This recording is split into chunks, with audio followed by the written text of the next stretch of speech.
আমি সন্ধ্যের সময় স্নান করেছি, তাই চুল ভেজা, চুল শুকিয়ে এখনো।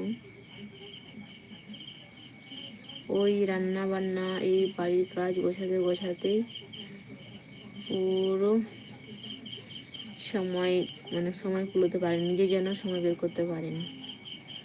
তাই সন্ধ্যের সময় স্নান করেছি, এই চুল এখন ভেজা।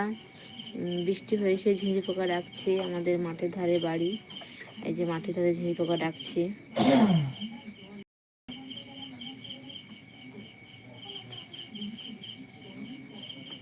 এখন খুব সুন্দর, যখন ধান পেকে ধান কাটা হয়ে যাবে, যত মাঠের পোকা সব বাড়িতে আসবে। মাটির পোকা, তারপরে হচ্ছে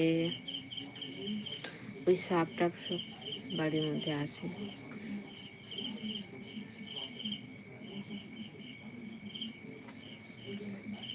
আর যখন ঝড় বৃষ্টি হয় পুরো, তখন মাঠে, ফাঁকা মাঠে যত বাতাস সব বাড়ির মধ্যে এসে ধাক্কা লাগে, অনেকখানি ভয় লাগে। হ্যালো,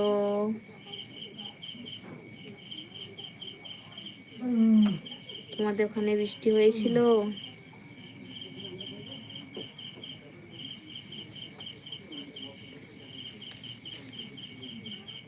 হ্যালো, কে লাইভ দেখছো অবশ্যই শেয়ার করো, প্রচুর প্রচুর প্রচুর শেয়ার করো।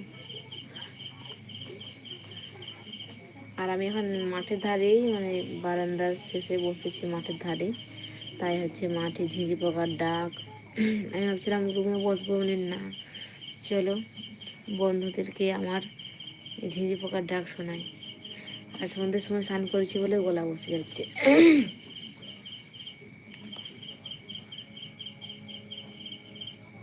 যারা যারা আমার ভিডিও দেখছো অবশ্যই অনেক ভালোবাসা দাও, তোমাদের ভালোবাসা অনেক খারাপ দরকার, অনেক অনেক।